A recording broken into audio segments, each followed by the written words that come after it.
All right. Welcome back to Rockford Reading Daily. Lost my page here. Hold on one second. It's a little bit windy, so I'm going to do my best to make sure that we don't have any too much wind feedback into the microphone. Okay. I'm not sure what episode this will be by the time that this recording begins to be released, but it will be after we've read Angela Y. Davis's Women, Race, and Class. So we are going to begin reading Letter from Birmingham Jail by Dr. Martin Luther King Jr. This was written on April 16th, 1963. I'm going to be reading this with a fellow member of the May 30th Alliance. I think that this has a very strong correlation with the reading that me and this same member of the May 30th Alliance did for the essay Civil Disobedience by Henry Thoreau. And so I think that this will be a good follow-up to that. One of the things that I'll do while I'm reading this periodically is try to draw some comparisons to that reading by Henry Thoreau, and also just in general try to lay out, in my belief, this is a good manual for reasonings to participate in civil disobedience and reasonings to participate in protest and demonstrations. So, here, let's begin. April 16th, 1963. My dear fellow clergymen, while confined here in the Birmingham City Jail, I came across your recent statement calling my present activities, quote, unwise and untimely, end quote. Seldom do I pause to answer criticism of my work and ideas. If I sought to answer all the criticism that crossed my desk, my secretaries would have little time for anything other than such correspondence in the course of the day, and I would have no time for constructive work. But since I feel that you are men of genuine goodwill and that your criticisms are sincerely set forth, I want to try to answer your statements in what I hope will be patient and reasonable terms. I think I should indicate why I am here in Birmingham, since you have been influenced by the view which argues against, quote, outsiders coming in, end quote. I have the honor of serving as president of the Southern Christian Leadership Conference, an organization operating in every southern state with headquarters in Atlanta, Georgia. We have some 85 affiliated organizations across the South, and one of them is the Alabama Christian Movement for Human Rights. Frequently, we share staff, educational and financial resources with our affiliates. Several months ago, the affiliate here in Birmingham asked us to be on call to engage in a nonviolent direct action program if such were deemed necessary.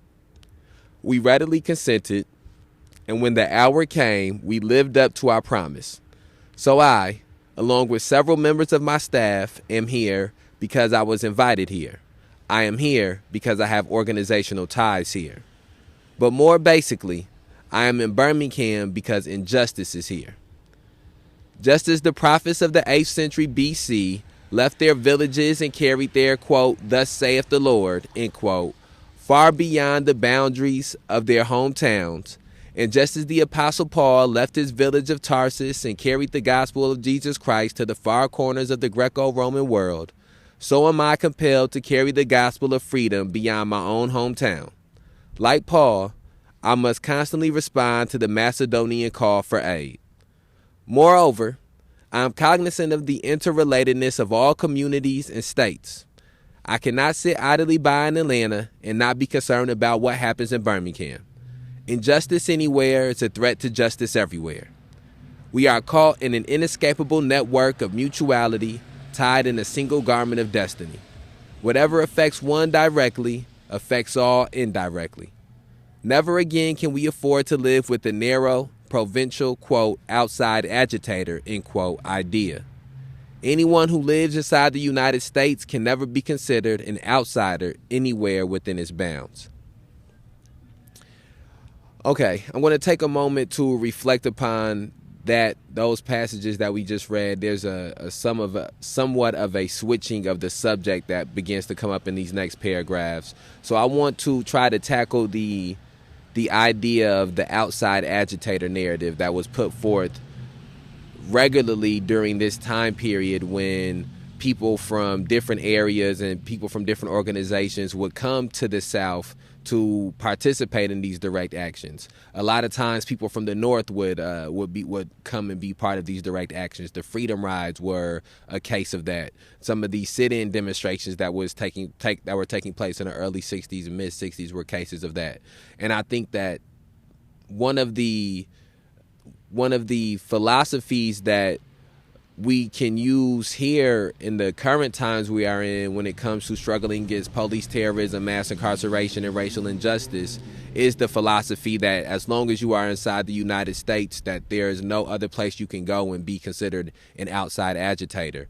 We seen in Ferguson after Michael Brown was murdered, one of the things that happened was in October, activists in Ferguson participated in helping bus people from not over just the country, but from all over the world to come out and participate in some of the demonstrations that were going forth in Ferguson. And that solidarity that was shown is something that I believe is a tactic and an instrument that we can use to cripple these systems that we are combating and that we are fighting against. Because as easy as it may be for some of these for the system in Rockford to oppress the people in Rockford and to repress the people in Rockford, it becomes much more difficult when it has to then repress the people in Rockford and the people in Belvedere and the people in Beloit and the people in Chicago. And another one of the things that happens with this is that the story and the narrative becomes wider in scope when people from other areas come and bear witness to what somebody is or what a group is or what an organization or a community is dealing with inside of one specific city. And that was something that was heavily done in Birmingham or used in Birmingham and also in Selma and in multiple times in different areas during this time period is people will come from New York and people will come from Illinois and Michigan and all these other places and would participate in these demonstrations that were going on in Alabama or were going on in Mississippi or were going on in Louisiana. And then they would go back and tell the stories of what they experienced. News reporters would come from all these different areas, all these different cities to come to the city that was the hub of the demonstrations or the main center of these demonstrations. And by them broadcasting to other areas outside of just where the demonstrations were taking place, what was going on in these demonstrations, it again helped to stir up the consciousness and stir people out of their lethargy and their complacency when it came to some of these issues that were going on.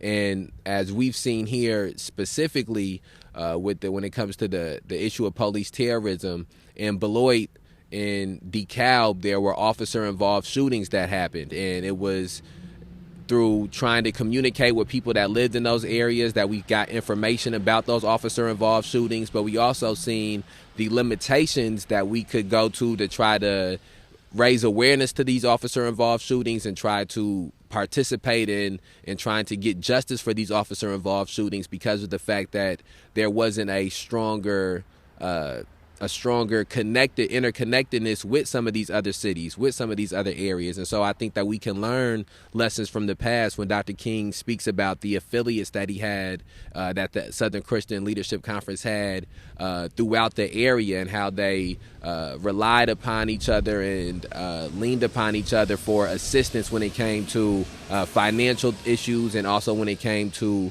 issues of protesting and demonstrating. Did you have anything you want to add there? You want to take this next portion here? You'll start right here over you deplore.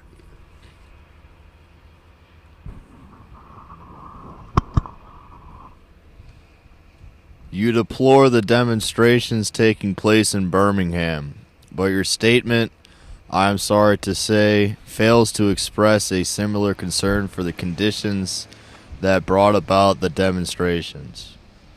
I'm sure that none of you would want to rest content with the superficial kind of social analysis that deals merely with effects and does not grapple with underlying causes. It is unfortunate that demonstrations are taking place in Birmingham, but it is even more unfortunate that the city's white power structure left the black community with no alternative. And in any nonviolent campaign, there are 4 basic steps: collection of the facts to determine whether injustices exist, negotiation, self-purification, and direct action. We have gone through all these steps in Birmingham. There can be no gainsaying the fact that racial injustice engulfs this community. Birmingham is probably the most thoroughly segregated city in the United States. Its ugly record of brutality is widely known. Black people have experienced grossly unjust treatment in the courts. There have been more unsolved bombings of black homes and churches in Birmingham than in any other city in the nation. These are the hard, brutal facts of the case. On the basis of these conditions, black leaders sought to negotiate with the city fathers, but the latter consistently refused to engage in good faith negotiation. Then last September came the opportunity to talk with leaders of Birmingham's economic community. In the course of the negotiations, certain promises were made by the merchants, for example, to remove the store's humiliating racial signs. On the basis of these promises, the Reverend Fred Shuttlesworth and the leaders of the Alabama Christian Movement for Human Rights agreed to a moratorium on all demonstrations. As the weeks and months went by, we realized that we were the victims of a broken promise. A few signs briefly removed returned. The others remained. As in so many past experiences, our hopes had been blasted, and the shadow of deep disappointment settled upon us. We had no alternative except to prepare for direct action, whereby we would present our very bodies as a means of laying our case before the conscience of the local and the national community. Mindful of the difficulties involved, we decided to undertake a process of self-purification. We began a series of workshops on nonviolence, and we repeatedly asked ourselves, are you able to accept blows without retaliating? Are you able to endure the ordeal of jail? We decided to schedule our direct action program for the Easter season, realizing that except for Christmas, this is the main shopping period of the year. Knowing that a strong economic withdrawal program would be the byproduct of direct action, we felt that this would be the best time to bring pressure to bear on the merchants for the needed change. Then it occurred to us that Birmingham's mayoralty election was coming up in March, and we speedily decided to postpone action until after Election Day. When we discovered that the Commissioner of Public Safety, Eugene Bull Connor, had piled up enough votes to be in the runoff, we decided again to postpone action until the day after the runoff, so that the demonstrations could not be used to cloud the issues. Like many others, we waited to see Mr. Connor defeated, and to this end we endured postponement after postponement. Having aided in this community need, we felt that our direct action program could be delayed no longer. You may well ask, why direct action? Why sit-ins, marches, and so forth? Isn't negotiation a better path? You are quite right in calling for negotiation. Indeed, this is the very purpose of direct action. Nonviolent direct action seeks to create such a crisis and foster such a tension that a community which has consistently refused to negotiate is forced to confront the issue. It seeks to dramatize the issue so that it can no longer be ignored.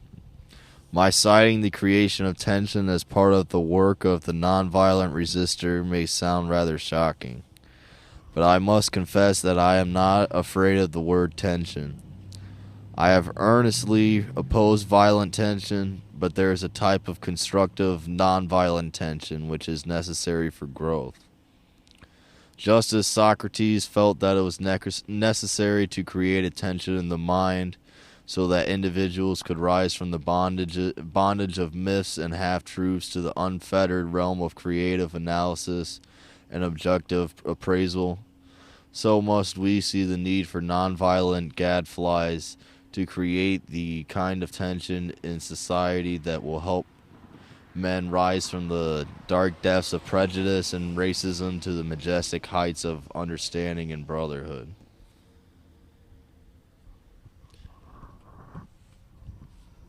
You have I think one of the things that I would speak on from that passage initially is from one of the first segments that was read. Dr. King speaks about diagnosing the issues that existed in Birmingham. In diagnosing those issues, he points out specific things that have taken place in Birmingham that are unique to its city, and I think that is another philosophy or tactic that we have that we have to begin to implement in the struggle against police terrorism, mass incarceration, and racial injustice.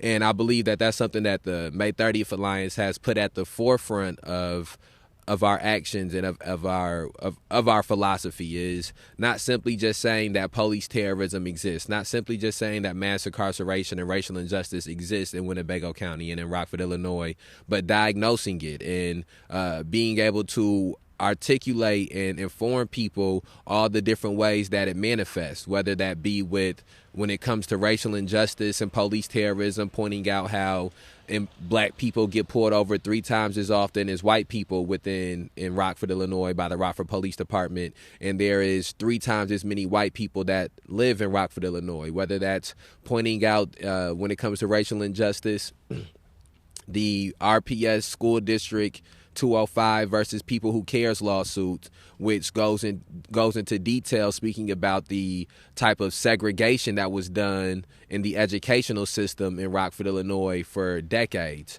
Whether that when it comes to mass incarceration, speaking about some of the conditions inside the Winnebago County Jail. When it comes to police terrorism, speaking about how since 1990, on average, 2 people are killed by police officers and law enforcement inside of Winnebago County, whether that goes into the detailing histories of violence that different police officers in the Rockford Police Department and the Winnebago County Sheriff deputies have had, as well as articulating how the dangers that civilians are put in due to high-speed pursuits. And so all of those different things go into diagnosing the issue, so that way and I think that it's important to diagnose the issue that exists in Winnebago County, because the issue that exists in Ogle County is going to be different. It's going to have its own unique characteristics. The issues that exist outside of Rockford and Chicago, or that exist outside of Illinois and Michigan, when it comes to police terrorism, mass incarceration, and racial injustice, each one will have its own characteristics and uniqueness.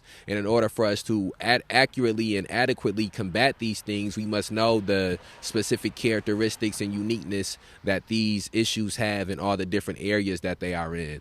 And I think once that diagnosis has been made, then we get into some of the things that Dr. King is laying out here, which is methods of preparation to address those issues or to absolve those issues. And I think that regularly when people participate in protests and demonstrations, that there should be Dr. King laid out 4 specific steps, but there should be steps that are taken for people to ensure that the demonstrations or the protests that are being laid out are going to be productive to the issues, and that there is objectives that are set out to be reached from these protests or from these demonstrations. And I also think one of the things that Dr. King pointed out there is the not being fearful of tension being there, but making sure that it's the proper kind of tension. I think that is one of the things that a lot of people who aren't educated or informed about demonstrations or protests don't understand a lot, is that the protests and demonstrations are to bring tension which already exists beneath the surface to the forefront, so that way it is not just subjugated groups and marginalized groups who are dealing with this tension, but that the whole of a community or the whole of a city must confront and deal with the tension that is existing when it comes to some of these issues in our society.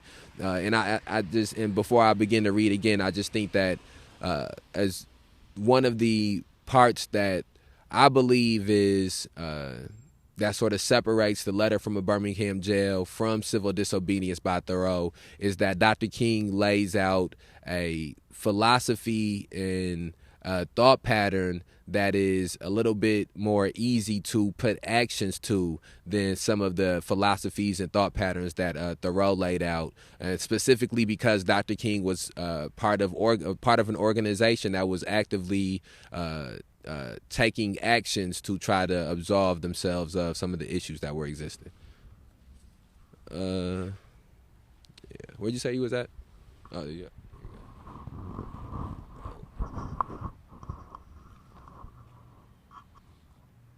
I think part of the point here is that it takes sacrifice and work for people to get to a place where they have a heightened understanding of oppression in the society that they live in, and how it affects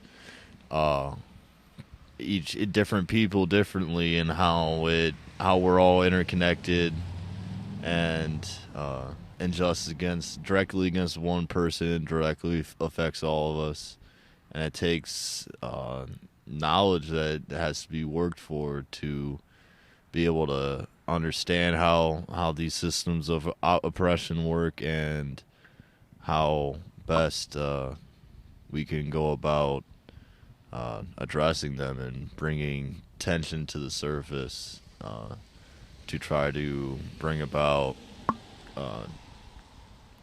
change. Is that the purpose right here? Okay, we're going to knock out one more passage and then we'll end this episode. The purpose of our direct action program is to create a situation so crisis-packed that it will inevitably open the door to negotiation. I therefore concur with you in your call for negotiation. Too long has our beloved Southland been bogged down in a tragic effort to live in a monologue rather than dialogue. One of the basic points in your statement is that the action that I and my associates have taken in Birmingham is untimely. Some have asked, quote, why didn't you give the new city administration time to act, end quote.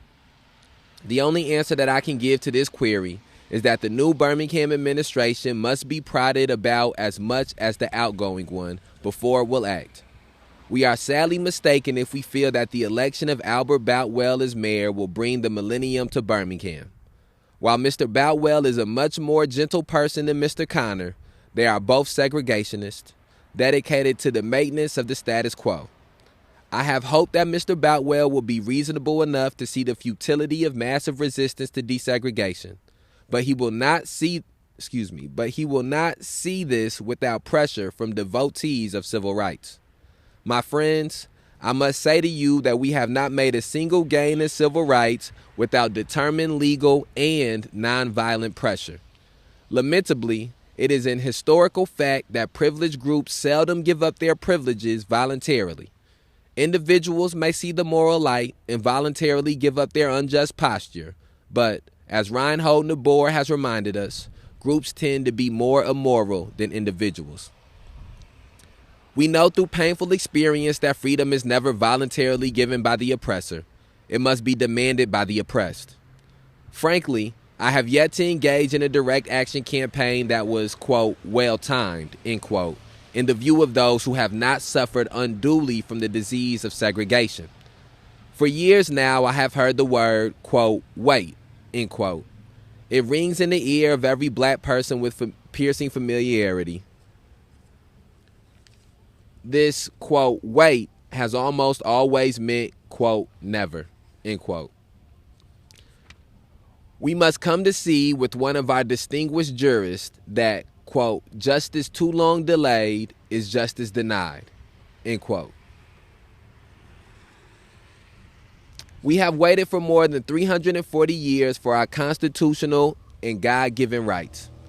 The nations of Asia and Africa are moving with jet-like speed toward gaining political independence, but we still creep at horse and buggy pace toward gaining a cup of coffee at a lunch counter.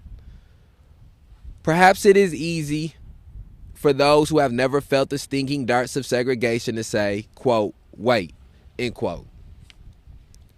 But when you have seen vicious mobs lynch your mothers and fathers at will and drown your sisters and brothers at whim, when you have seen hate-filled policemen curse, kick, and even kill your black brothers and sisters, when you see the vast majority of poverty in the midst of an affluent society, when you see the vast majority of your 20 million black brothers and sisters smothering in an airtight cage of poverty in the midst of an affluent society, when you suddenly find your tongue twisted and your speech stammering as you seek to explain to your 6-year-old daughter why she can't go to the public amusement park that has just been advertised on television, and see tears swelling up in her eyes when she is told that Funtown is closed to colored children, and see ominous clouds of inferiority beginning to form in her little mental sky, and see her beginning to distort her personality by developing an unconscious bitterness toward white people.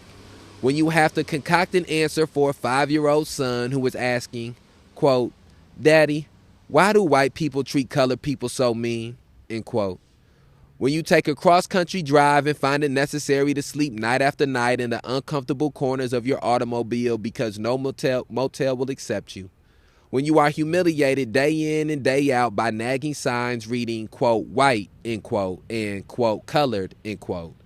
When your first name becomes, quote, nigger, end quote, your middle names becomes, quote, boy, end quote, however old you are, and your last name becomes, quote, John, end quote, and your wife and mother are never given the respected title, quote, Mrs., end quote.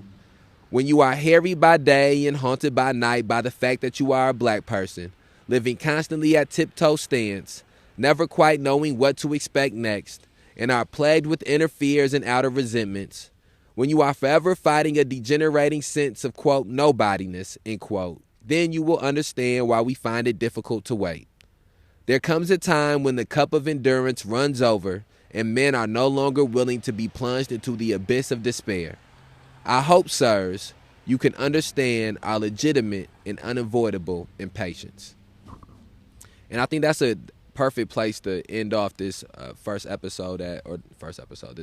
reading at for this specific, for the letter from a Birmingham jail. I think that last segment, which was specifically about patience and timing, I'm trying to think when this isn't the exact way that this quote goes, but it's something along the lines of when you are right, when you're right, you can't be impatient, or there's no way to be too impatient, and when you're wrong, there's no way to be too patient. And I think that is something that I've added to my philosophy when it comes to the issues of police terrorism, mass incarceration, and racial injustice, and that is that the situation is too dire and the gravity of the situation is too heavy to try to wait for the right time or to try to wait for the perfect time or a better time, as opposed to here, I'll give it to you so you can say it. As opposed to doing things in the moment that we are in presently, the moment that we're in currently.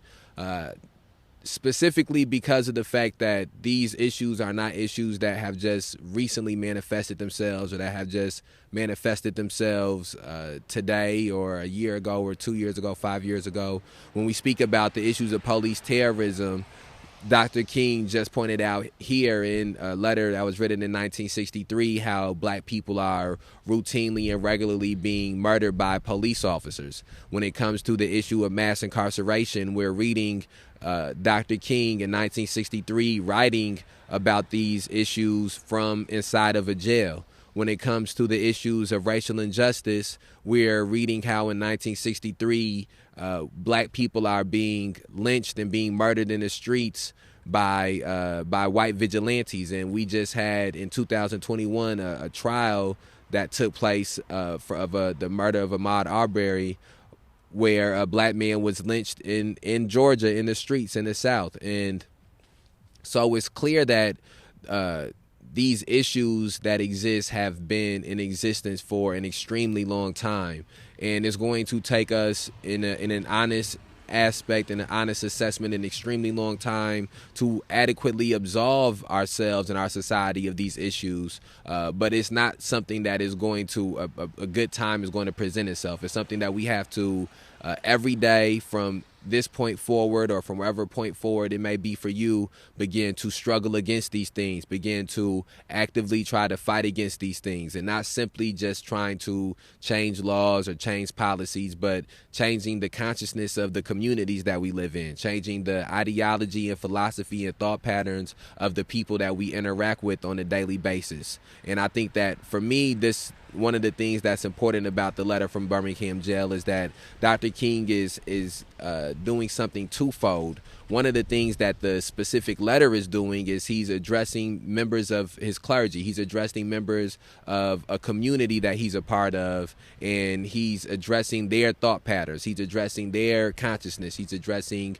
their belief system on a micro level, on a basically a one-on-one type of a level. But at the same time, he's pointing out how the actions he is taking is addressing a larger community, a larger set of people, which is the community that is in Birmingham, which is the white community as a whole that is in America. Also, the black community as a whole that is in America, because as these demonstrations and as these protests are taking place, not only are they challenging the system of white supremacy that exists, but they're also challenging the system of black inferiority that exists. And I think that same thing can be true when it comes to issues of police terrorism, mass incarceration, is that a lot of the people who begin to be involved in these struggles against police terrorism and mass incarceration end up dealing with the issues of police terrorism and mass incarceration. And so one of the things that happens is you challenge people's belief system on what policing is and what police are and what jailing is and what jails are, but you also challenge people's belief systems on what people who are considered felons or people who are considered criminals or people who are considered convicts are, because of the fact that you're participating and being active in these things. And so here, I'll pass this off to somebody else. All right, okay, so then we'll end this episode here, and then we'll come back and pick up where we left off at, reading Letter from a Birmingham Jail by Dr. Martin Luther King Jr. And I would encourage anybody who has not read this themselves or who hasn't listened to Dr. King's audio of it. I think that his audio is very productive to listen to also, to please go and read and listen to those things. If you haven't listened to previous episodes of Rockford Reading Daily, go back and listen to those previous episodes, and share this on whatever platform you're listening to it on. Like us on Facebook, follow on Twitter, Instagram, subscribe on YouTube, and we'll be back tomorrow with another episode of Rockford Reading Daily. We outside.